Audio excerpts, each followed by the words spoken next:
Hello from ABA Midyear Meeting 2018 in Vancouver, Canada. I'm Laurence Colletti. Simeon, Carson. Bill Horton. And we're on the road with Legal Talk Network. And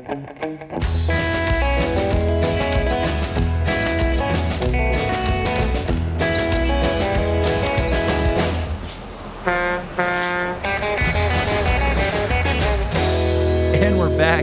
Thank you so much for joining us today. I think the sun has come out in Vancouver, at least Vancouver's version of the sun. What do you think, gentlemen? It's a little sunnier than it was this morning at 7 o'clock, so that's a good improvement. I haven't been rained on yet. That's a plus. It's a plus. A little dreary up here, but Vancouver is still beautiful nonetheless. And of course, I have joining me today, I have Mr. Simeon Carson joining us. He is the director of the Health Law section for the American Bar Association. And I have his colleague, Bill Horton, who is the delegate to the ABA House of Delegates for the same. Welcome. Thank you. Glad to be here. Well, before we get into, because we're talking a little bit about the Health Law section, which I think this is our first interview together with you guys, so we're getting to know some new friends here. I just wanted to learn a little bit more about you. Where do you work? What do you do? Kind of tell us about your position and some of your background. So, Simeon, I think we'll just start with you. Sure. I am based in Chicago, and the Health Law section has a staff of 6.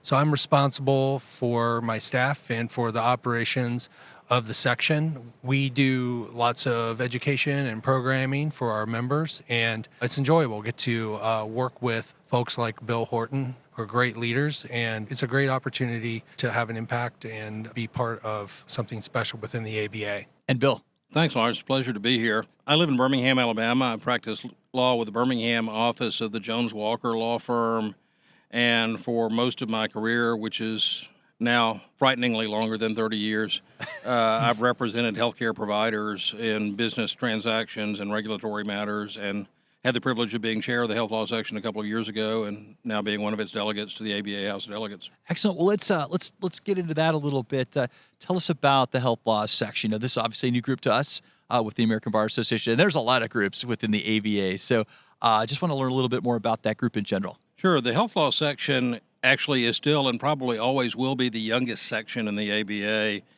We were formed a little over 20 years ago as a section, and we've got about 10,000 members in total, representing lawyers who are involved in pretty much all aspects of the healthcare industry, representing providers, representing payers, managed care companies, insurance companies, representing government agencies. We have a significant number of members who work for state and federal government agencies regulating healthcare. We have litigators who do False Claims Act work. We try to cover pretty much all the bases across the healthcare field, and with membership across the country.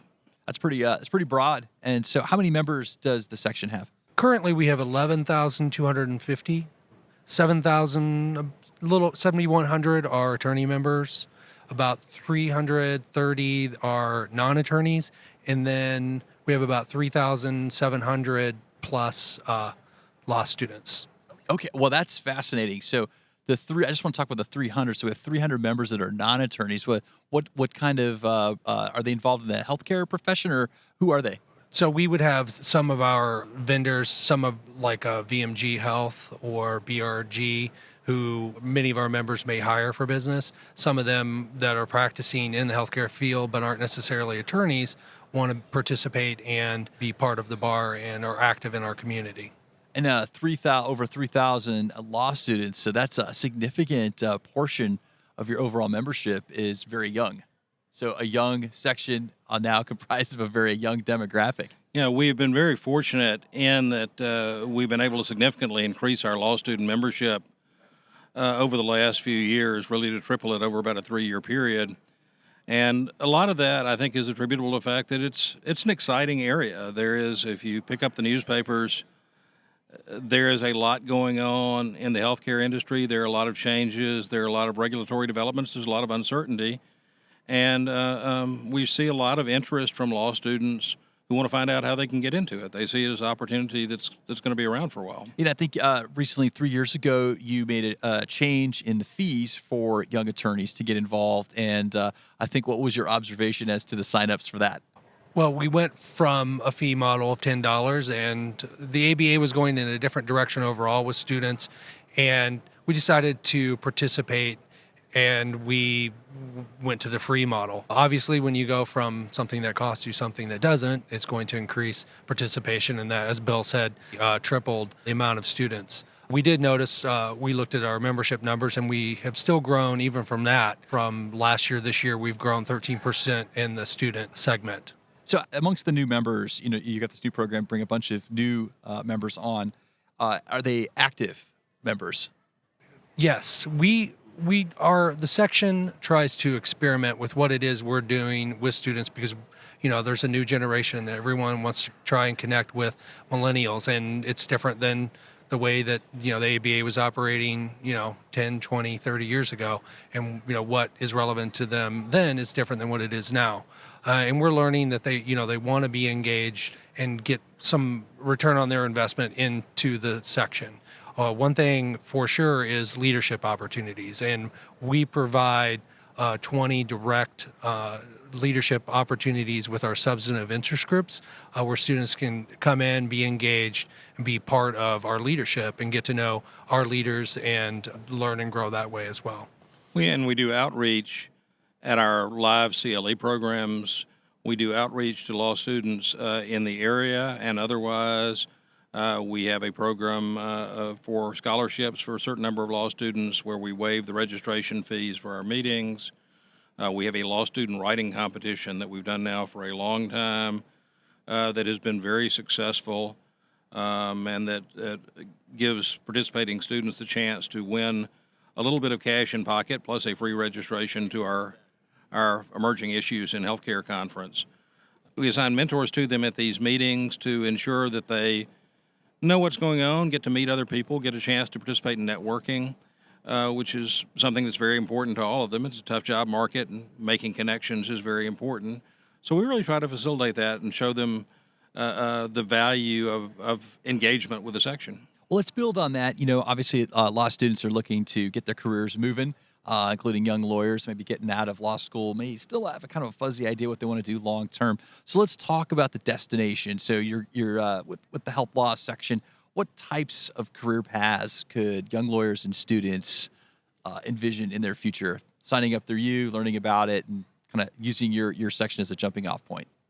Really the scope of opportunities in health law is as broad as the scope of opportunities in the law in general. It's focused within a particular industry. We have obviously a lot of our members who are in private practice and traditional law firms, ranging from sole practitioners to really large firms. A lot of young lawyers who want to get into healthcare now will try to start by working for a government agency, a regulator in the industry, a job with the U.S. Attorney's Office or Department of Justice dealing with healthcare fraud. Those are great entrees into the field.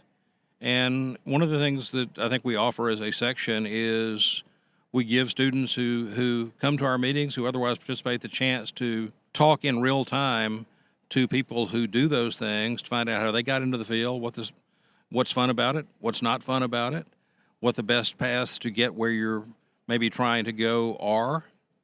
And that's a very important, we take that seriously, and I think our law student members have found that to be very beneficial to them. Excellent. So we did a little pregame before the interview today, and I learned about a council committee on health and well-being. And so, obviously there's a lot of attention recently being invested into the well-being of practitioners, of lawyers around the country, finding out that there's a lot of high instances of depression, there's high instances of substance abuse compared to other professions, a little disproportionately so. And so there has been upswell, thankfully so, of people that are interested in well-being. And so, Simeon, I want to turn to you on that, the council committee. Could you tell us a little bit about that program? Sure. We had two of our council members, Lisa Jenikov and Sydney Welch, that were passionate about this topic and really wanted to make a difference. And they brought this issue before the council and put together a proposal to address this issue.